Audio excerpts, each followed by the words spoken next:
So my name is Andrew Cardno, and this is QCI Pod number 2. QCI Pod is an ambitious plan to take everything that I've co-authored or authored, including this book. We're going to talk a little bit more about it in a minute. This is book 12, and turn it into a podcast series. Now, there are about 100 chapters in book 12 alone, so this is going to take quite some time to get through, but what an agenda it's got. Like all the material that we've written about all these amazing co-authors over the last 18 years. We're going to go through it, I'm going to talk about it, and give me my view and opinion on it. Today I'm going to talk about something super important in the industry. It's something called persistent games, or advantage games, advantage slot machines. These are new to the industry, a new thing, a new concept, one where the player can win at slot machines, and some are. I'm going to show you how that works. I'm going to talk about it a little bit, and we're going to go through the article that I wrote in Indian Gaming on this. So let me transition over to that. So here's the article that I wrote on persistent games and advantage players, what you need to know to protect your floor. Before I jump into that, I'm going to jump over here and show you Amazon.com, the latest book that myself, Dr. Thomas, and Professor Singh wrote. It's a compendium. This is book 12, 750 pages. Buddy Frank edited. There's a color version. What a huge body of work this has become. I'm here to talk about it and go through it, and you're going to be learning a lot more about what's in that book over the time. So, persistent games. You will highly likely have many of these games on your floor, and there's a little bit of an argument going on. Some people are of the view, because the games have the same hold percentage, in other words, from the house perspective, it doesn't matter who wins. It really doesn't matter that these games are persistent, and I'm going to show you today why that's, in my view, not true. This is something that every gaming operator really needs to think about. Now, before we get into these games too much and talk about the sort of how to manage them, they are super important. Some of the best games out there, like Buffalo Ascension, this is an incredibly popular game. It's a big deal. It's one I think is maybe Aristocrat's best game ever, and Aristocrat has made a lot of really good games. And so you are going to probably want to have these games on your floor. You've just got a new challenge with how you do it. The new challenge is you now have to deal with something called advantage slot players. And what does that mean? It does seem on the surface that this is harmless, because the whole percentage of the game is not affected by these changes in persistence. It doesn't affect it, and that's not true. But before we go into that, let's talk about what are they.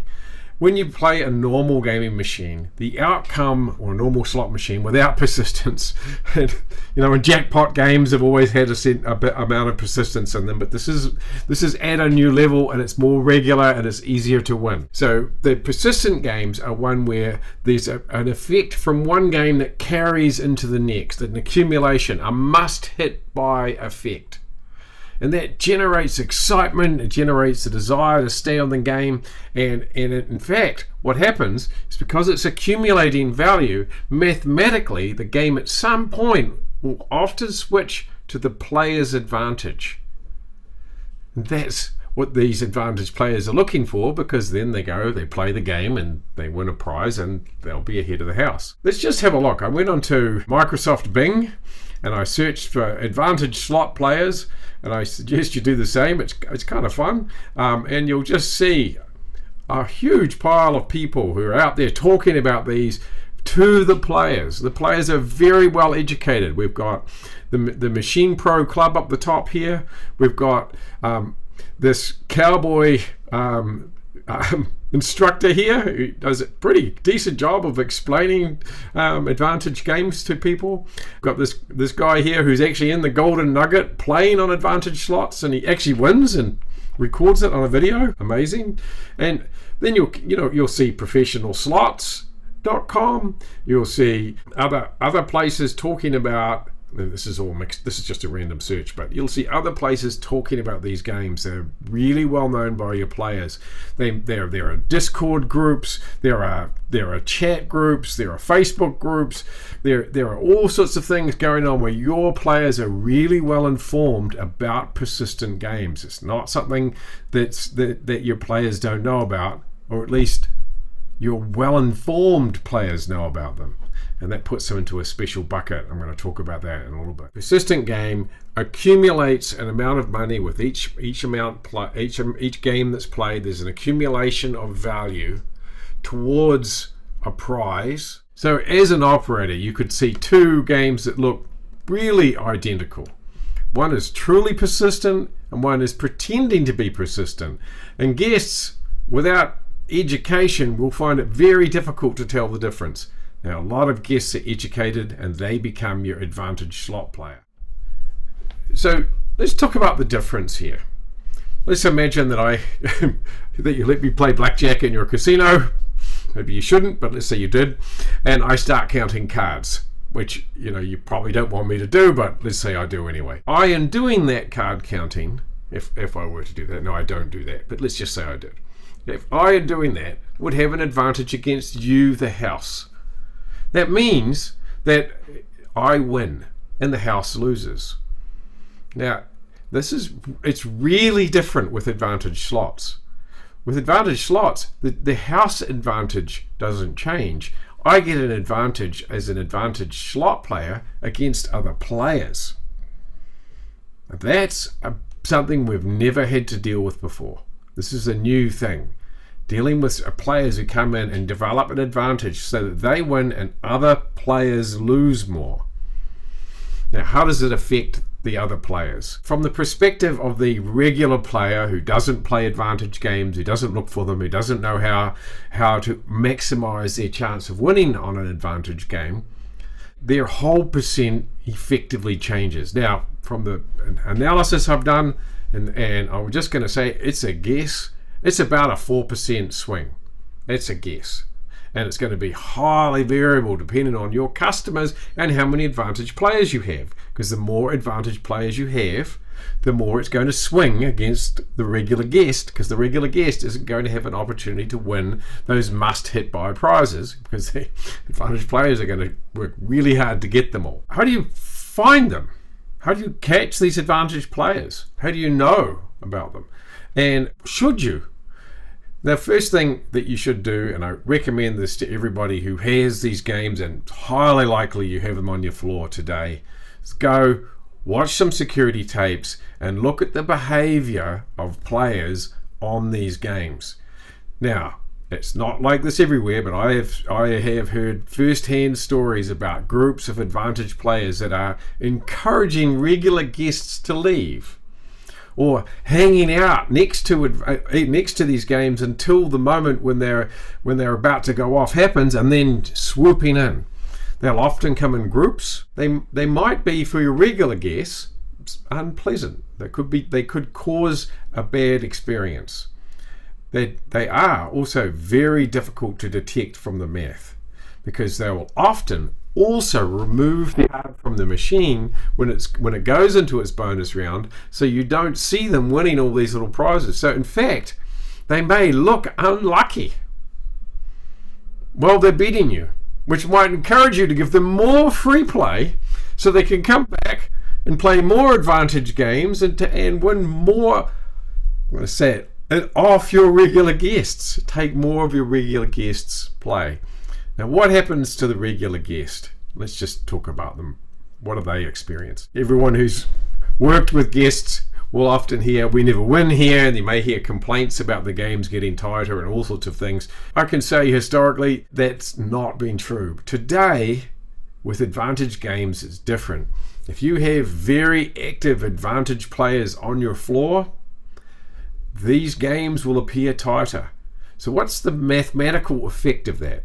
Your regular player will not have as many winning trips, and that takes away the thrill of winning, takes away the thrill of catching that fish, of winning that event. I've always liked this analogy, the fisherman's analogy, when you're thinking about guests, and I think about myself as a fisherman. Now, I'm a terrible fisherman. I don't have the concentration for it. I enjoy tremendously being out in the wild and maybe casting my fly line or fishing with a lure or something. I really enjoy it. But I tend to think about other things while I'm doing it, so I don't pay attention to catching the fish. So I will go out, I'll spend a small fortune, and then every so often I get lucky. And I remember that fish that I caught forever. I'm like, wow, I caught this great big salmon. Wow, I couldn't believe it. Like, I wasn't even thinking about it. And all of a sudden I had this salmon on my line. That is all that I remember. I don't remember. And I think we're wired to be this way. I don't remember all the times I went out fishing and just had a really nice time by the river. I only remember when I won. And that winning effect is something that we want our players to experience. That's why they come. They're gambling with us. But they are expecting to catch a fish every so often. And so when you tighten up the games, when you take the prizes and you give them to the advantaged player, they are not winning as frequently. Now, historically, people have tried the experiment of tightening up games. And there are some very famous stories, I think, around Harris Corporation when they tightened up their games, and I heard numbers like 17 or 18% hold on games. I've seen the effects of floors being loosened. I've seen the effects of floors being tightened. I've observed this over the 25 years I've been doing gaming analysis. What I have observed in the past is that when you tighten up a game, players don't initially notice. And that's a little bit of a trap, because you think, gosh, I'm making more money. My whole percentage has gone up. My theoretical has gone up. My actual in time will also grow to match it. So I'll make more money. The problem is your players don't win.